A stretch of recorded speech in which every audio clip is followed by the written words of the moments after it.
manager. Really, it was like the concept of it was super cool, but the you know, I personally was like, I can't do a series where one of the lead characters, like where the mentor is like a Beanie Baby.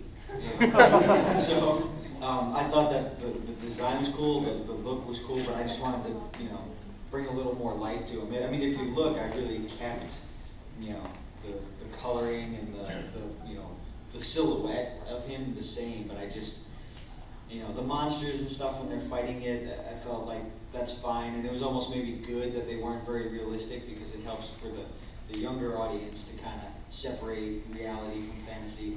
But I thought, you know, this mentor that's supposed to be giving you all this advice, someone you can really connect to, it just needed to be a little more animated. I don't think we could have acted with, you know, the Muppet. Like, because it was, he animated, and they had like two people with massive remote controls controlling one controlling his mouth and the other controlling his eyes, and then John Tui doing, you know, just his voice in general and the mannerisms. So he really became alive. Like you stopped, like you were looking into these, you know, plastic eyeballs. Yeah.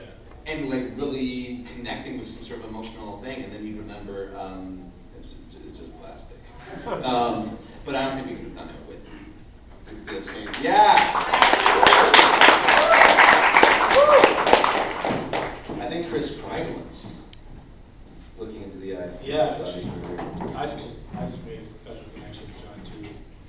A great actor in New Zealand. But you know, this is kudos to Craig because Doggy Kruger was just like lifelike. Look into his eyes, his eyebrows would be like, you know, his mouth, his jaw, his lip, everything you could think of in that mask or that head would move or twitch or. I remember at the Dino Thunder reunion, the Dino Thunder cast came in and they were like, okay, so you know, we did this whole rehearsal thing. And they're like, you're gonna talk to Doggy Kruger, and what we would do is we would power him down during rehearsal and try and make it so that, because when all the servos and the motors move, John Tui couldn't always hear everything very clearly, so we just saved that for the takes. And they hadn't seen the show yet, and they're in there rehearsing and everything was fine, and then the director calls action, we turn the head on, and Doggy Kruger turns to them and starts talking, and Emma almost went through the ceiling. She freaked out. She had never, you know, because you know, on their show they had the characters, like the mouth would move, but they didn't expect it to be alive. She almost had a heart attack. I was on the floor laughing.